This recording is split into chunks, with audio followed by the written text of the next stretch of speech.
ലോക്സഭയ്ക്ക് പിന്നാലെ രാജ്യസഭയും കടന്ന് വഖഫ് നിയമ ഭേദഗതി ബിൽ.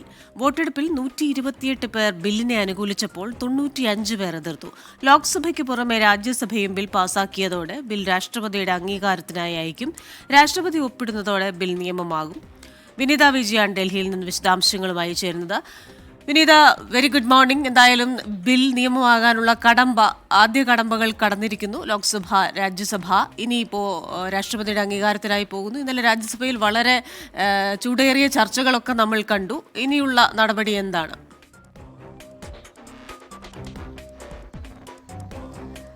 തീർച്ചയായും ക്രിസ്റ്റീന സൂചിപ്പിച്ചതുപോലെ തന്നെ ഇതാ ഇപ്പോൾ രാജ്യസഭയും ബില്ല് കടന്നിരിക്കുന്നു. ഇനിയുള്ളത് മറ്റ് സ്വാഭാവികമായിട്ടുള്ള നടപടിക്രമങ്ങളാണ്. ബില്ല് രാഷ്ട്രപതിക്ക് കൈമാറും. രാഷ്ട്രപതി ഈ ബില്ലിൽ ഒപ്പുവെക്കുന്നതോടുകൂടി ബില്ല് പിന്നീട് നിയമമാകും. വലിയ ചർച്ചകൾ തന്നെയാണ് ഇന്നലെ രാജ്യസഭയിലും നടന്നിട്ടുണ്ടായിരുന്നത്. ലോക്സഭയ്ക്ക് സമാനമായി വലിയ ചർച്ചകൾ, പ്രതിപക്ഷം ശക്തമായിട്ടുള്ള ആരോപണങ്ങളുമായി രംഗത്തെത്തിയിട്ടുണ്ടായിരുന്നു. 128 പേർ ഈ ബില്ലിനെ പിന്തുണച്ചപ്പോൾ ഒപ്പം തന്നെ 95 പേരാണ് ഈ ബില്ലിൽ എതിർപ്പ് അറിയിച്ചത്.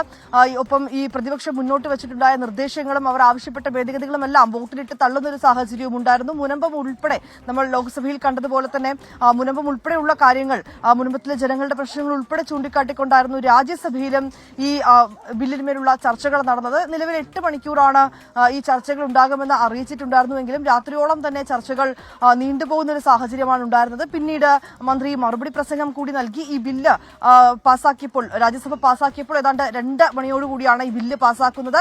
ആദ്യഘട്ടത്തിൽ 8 മണിക്കൂറിനുള്ളിൽ ഈ ചർച്ചകൾ നിർത്തണമെന്നാണ് അറിയിച്ചിട്ടുണ്ടായിരുന്നുവെങ്കിലും പിന്നീട് അത് നീണ്ടുപോകുന്ന ഒരു പശ്ചാത്തലം തന്നെയാണ് നമുക്ക് ലോക്സഭയ്ക്ക് സമാനമായി തന്നെയാണ് രാജ്യസഭയിലും കാണാൻ കഴിഞ്ഞിട്ടുണ്ടായിരുന്നത്.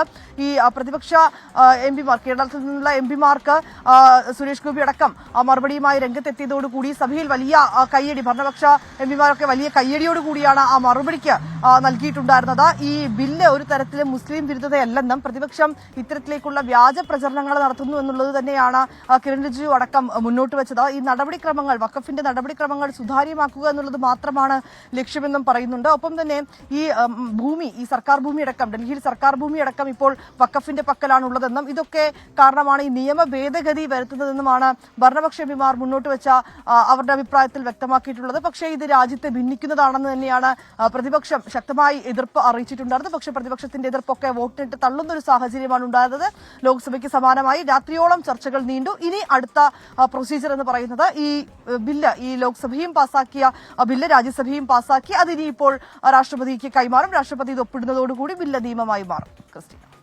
ശരി, വിനീത വിജയാണ് വിശദാംശങ്ങൾ നൽകിയത് ഡൽഹിയിൽ നിന്ന്. വഖഫ് നിയമ ഭേദഗതി, അത് ബിൽ നിയമമാകാനുള്ള ആദ്യ കടമ്പകൾ കടന്നു. ലോക്സഭയും രാജ്യസഭയും കടന്ന് ഇനി രാഷ്ട്രപതിയുടെ അംഗീകാരത്തിനായി സമർപ്പിച്ചിരിക്കുകയാണ്. പ്രതിപക്ഷത്തിന്റെ കടുത്ത വിമർശനങ്ങൾക്കും വിയോജിപ്പുകൾക്കുമിടെയാണ് ബിൽ പാസ്സായത്.